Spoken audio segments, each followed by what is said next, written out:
வணக்கம். சில சமயம் நம்ம பார்த்து முடிக்க வேண்டிய படங்களுடைய லிஸ்ட் நிறைய இருக்கும். பெண்டிங்கில் வந்து 100-150 படங்கள் இருந்தாலுமே கூட சம்மந்தமே திடீர்னு ஏதோ ஒரு நாள் ஒரு படத்தை பார்ப்போம் இல்லையா? அப்படிதான் இந்த டாக்குமெண்ட்ரியை நான் பார்த்தேன். தூங்குறதுக்கு ஒரு மணி நேரம் இருக்கே, ஒரு மணி நேரத்தில் ஏதோ ஒரு கண்டென்ட் பார்க்கலாமே நெட்ஃப்ளிக்ஸ் தேடிட்டு இருக்கும்போது இந்த டாக்குமெண்ட்ரி பற்றி எல்லாரும் பரபரப்பாக பேசிட்டு இருக்காங்களே, இதோட ரன் டைம் என்னன்னு பார்ப்போம்னு பார்த்தா வெறும் 1.5 மணி நேரம் தான் இருந்துச்சு. அண்ட் டாக்கு சீரிஸில் நான் முதல்ல டாக்கு சீரிஸ் நினச்சிட்டு இருந்தேன். டாக்கு சீரிஸில் ஜஸ்ட் ஒரு 1.5 மணி நேரம் தான் படம் மாதிரி தான் இருக்குன்றதுனால சரி இதை பார்க்கலாமே அப்படின்னு தான் இதை பார்த்தேன். இந்த டாக்குமெண்ட்ரி எப்படி இருக்குங்கிறத தெரிஞ்சுக்கிறதுக்கு முன்னாடி இல்லை அப்புறம் இல்லை எப்போ உங்களுக்கு எப்போ டைம் கிடைக்குதோ சப்ஸ்கிரைப் பண்ணாதவங்க சப்ஸ்கிரைப் பண்ணுங்கள், வீடியோ கிட்ட கமெண்ட் பண்ணுங்கள், லைக் பண்ணுங்கள், வீடியோவை ஷேர் பண்ணுங்கள்.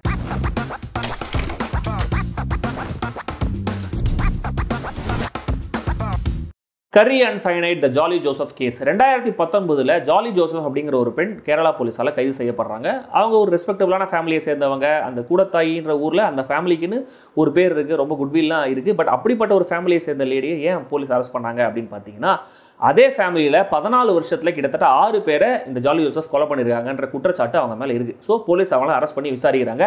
இந்த விசாரணையில் நினச்சி பார்க்க முடியாத அளவுக்கு பல திடுக்கிடும் திருப்பங்கள் அப்படின்னு சொல்கிற மாதிரி நிறைய விஷயங்கள் தெரிய வருது. அந்த விஷயங்கள்லாம் என்னென்ன, நிஜமாவே ஜாலி ஜோசப் தான் இந்த கொலையெல்லாம் பண்ணாங்களா, இதெல்லாம் தான் டாக்குமெண்ட்ரி. அவங்க தான் கொலை பண்ணாங்கன்றது இன்னும் தெரியல. இன்னும் கோர்ட்டில் கேஸ் நடந்து தான் இருக்குது. இந்த போலீஸ் விசாரணை நடக்கிற விஷயங்கள் மட்டும் இதில் சொல்லியிருக்காங்க. நெட்ஃப்ளிக்ஸ் ட்ரூ கிரைம் டாக்குமெண்ட்ரிஸ்க்கே உரிய மேக்கிங்கில் அசத்திருக்காங்க. அக்ராஸ் த குளோப் எந்த வகையான ஆடியன்ஸுமே பார்த்து புரிஞ்சு ரசிக்கக்கூடிய வகையில் ஒரு யூனிவர்சல் டெம்ப்ளேட்டில் தான் இது எடுக்கப்பட்டிருக்கு. இது ஒரு ஃபுல் ப்ரூஃப் மெத்தட் மாதிரி நெட்ஃப்ளிக்ஸ் ஃபாலோ பண்ணுறாங்கிறதுனால இது ஒர்க் அவுட் ஆகிடுது.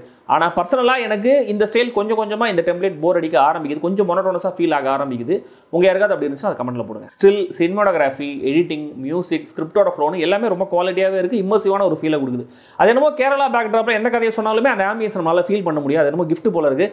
இத்தனைக்கும் இந்த டாக்குமெண்ட்ரியில் அந்த லேண்ட்ஸ்கேப்பை பெருசாக எஸ்டாப்ளிஷ் பண்ணலாலுமே கூட இந்த டாக்குமெண்ட்ரியோட நேச்சருக்கு ஒத்து போகிற மாதிரி த்ரூ அவுட் ஒரு சில்லிங்கான ஃபீலை நம்மளால் ஃபீல் பண்ண முடியுது. இந்த கேஸை பற்றி கூடத்தாய் சைனைட் கில்லிங்ஸ்னு ஒரு விக்கிபீடியா பேஜே இருக்குது. ஸோ கொஞ்சம் கஷ்டப்பட்டு கூகுள் சர்ச் பண்ணாலே இந்த கேஸை பற்றின இந்த மாதிரியான கேஸஸை பற்றின விஷயங்கள்லாம் நம்மளுக்கு நெட்லேயே கிடச்சிடும். ஏன்னா அந்த ஃபேக்ட்ஸை வச்சு தான் டாக்குமெண்ட்ரி எடுத்திருக்காங்க. பட் நம்மளுக்கு தெரிஞ்ச ஃபேக்ட்ஸாக இருந்தாலுமே கூட அதை இன்ட்ரெஸ்டிங்காகவே பிரசன்ட் பண்ணியிருக்காங்க. இந்த சம்மந்தப்பட்ட ஆட்களுடைய interviews, news paper cuttings, news clips, case files, ரியலாக இந்த சம்பவம் நடந்த வீட்டுடைய அமானுஷ்யமான விஷுவல்ஸ்னு எல்லாமே சேர்ந்து இது ஒரு கிரிப்பிங்கான நரேஷனாகவே மாற்றிருக்கு. அதுவும் டுவர்ட்ஸ் எண்ட் ஜீசஸ் பாவ மன்னிப்பு கொடுத்துருவாருன்னு ஜாலி ஜோசப் சொன்னதாக சொல்லுவாங்க பாருங்க.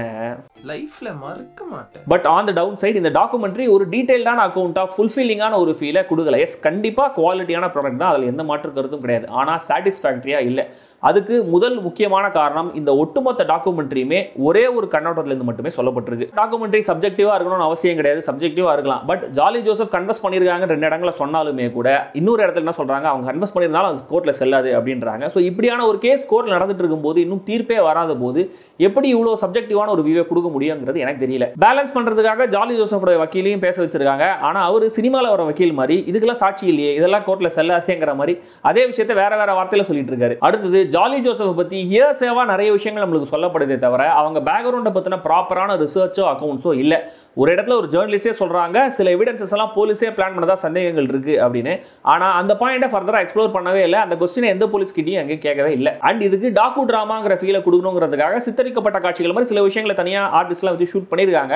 ஆனால் அது ஒன்றும் அவ்வளோ எஃபெக்டிவாக தெரியல எனக்கு. அது இல்லைனாலுமே கூட இந்த டாக்குமெண்ட்ரி இதே எஃபெக்டாக தான் கொடுத்துருக்கும். மொத்தத்தில் ட்ரூ கிரைம் டாக்குமெண்ட்ரி ரசிகர்களை கண்டிப்பாக இந்த டாக்குமெண்ட்ரி என்கேஜ் பண்ணும். விருப்பம் இருக்கிறவங்க பாருங்கள். 13+ இதுக்கு ரேட்டிங் கொடுத்துருக்காங்க. ஆனால் இதோடைய நேச்சர், இதில் டிஸ்கஸ் பண்ணப்படுற விஷயங்களுக்காக இது குழந்தைகளுக்கானது இல்லை. ஸோ மற்றபடி அது உங்கள் இஷ்டமாக. நெட்ஃப்ளிக்ஸில் இது ரிலீஸ் ஆயிருக்கு. மலையாளம் மட்டும் இல்லாமல் தமிழ், தெலுங்கு, ஆங்கிலம், கன்னடம்னு எல்லா லாங்குவேஜஸ் ஆப்ஷன்ஸும் இருக்குது. ட்ரை பண்ணி பாருங்கள். என்ன கொலை பண்ணாங்க, பேர் ஜாலி ஜோசப்னு பேரை கேட்கும்போது தான்